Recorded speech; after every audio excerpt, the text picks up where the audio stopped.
Today we're gonna make a cheesy stuffed acorn squash. It's gonna be creamy, satisfying, hearty, savory. It's gonna be delicious. Life can be a struggle, but a good meal doesn't have to be. We can make creative, nutritious, and inventive dishes that won't break the bank. We'll eat well and save money, because that's what we do. Welcome to Struggle Meals. A complete meal. I'll tell you the beauty of this dish. We don't have to peel it and we don't have to chop it up into a bunch of cubes. Just straight in half. I like to do the bite and slam technique. Try to find a ridge where it's gonna be pretty stable. Bite the knife in like that. And now, with both hands out of the way, work my way through until we're down. So we've got our two squash halves here. We've got our very nice flesh on the inside. And then we've got all this stringy, fibery, seedy stuff, right? This is what makes a squash technically a fruit, the fact that the seeds are on the inside. We've got our little acorn squash vessels here. Let's just prep them for the oven. Some veg oil, just a little bit, salt and pepper. We're gonna put these skin side up. I'm tossing these in the oven until the outside starts to look soft and they become very aromatic. While that's in the oven, we've got the perfect amount of time to make a filling. I think we should start with farro. It's got a really easy flavor that melds with so many other ingredients. So it's a great starting point. Salt our water a little bit so that it tastes like something, and we're gonna get our farro going. Let's add some flavor to this farro filling now. Perhaps this will protect me from my arch nemesis, the onion. Cut it in half. This is working great. We got a pan here, we're gonna put some butter in. We're gonna come in with a little oil, get some onion going. Mix that butter around a little bit. We'll hit it with a little salt.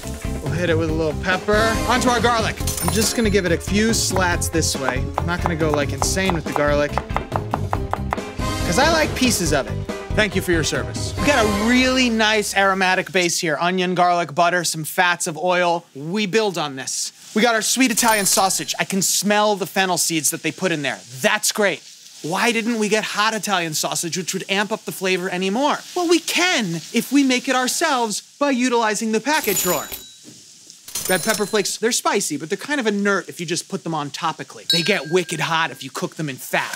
This smells great. It's not only about having spices cooked in the dish, it's also about finishing with fresh herbs. Fresh herbs can be expensive. I'm a big fan of buying the plant and cultivating it. This makes it a one-time purchase that we can continually draw dividends from. It's financially brilliant. Coming in for some parsley, coming in for some fresh thyme. Let's drain our farro. I'm gonna put it right into our filling mix bowl here. Let's put our fresh herbs in there right now. Just gonna gently try to pull the leaves off the thyme, leaving the stem behind. Sausage looks really good. We got nice caramelization on both the onions and the sausage. We've got a little fresh parsley here. This would be a great filling, but I say we take it a little bit further. Some fresh mozzarella. So this is gonna be good because we're gonna throw these guys under the broiler for a second and this is all gonna melt beautifully. Also, this is a great opportunity for dried cranberries. They're sweet, they're tart, and they give a really nice fall color. The squash are done. This is perfect. Basically, you're looking for the skin to be soft when you touch it like that. You know, if you overdo it and it's falling apart, then you don't have a vessel into which you can stuff things. Look at those nice little porcelain bathtubs. All right, I'm gonna fill it with our filling. This is a great filling, but you can really do whatever you want here. The squash is just a vehicle for flavor. Let's hit it with a little bit of parm right on top. So I'm gonna throw this under the broiler right now. That means the heat's coming from the top. It's gonna perfectly melt the cheese. Remember, we've already cooked the squash and we've already cooked the filling. This is just that je ne sais quoi step. Here we go. Melt this cheese beautifully. Really nice meltage right here. Look at that, fantastic. All right, stuffed acorn squash with a cheesy sausage and farro filling. So this is just $2.13 a serving, but it's a really hearty meal. All right. You can see how soft the squash is. Squash, stuffing, cheese. Oh, it's so comforting and warm and delicious. First of all, flavor through the roof across the board. Spicy, salty, fatty, really tasty. And it's got nice texture because of the farro.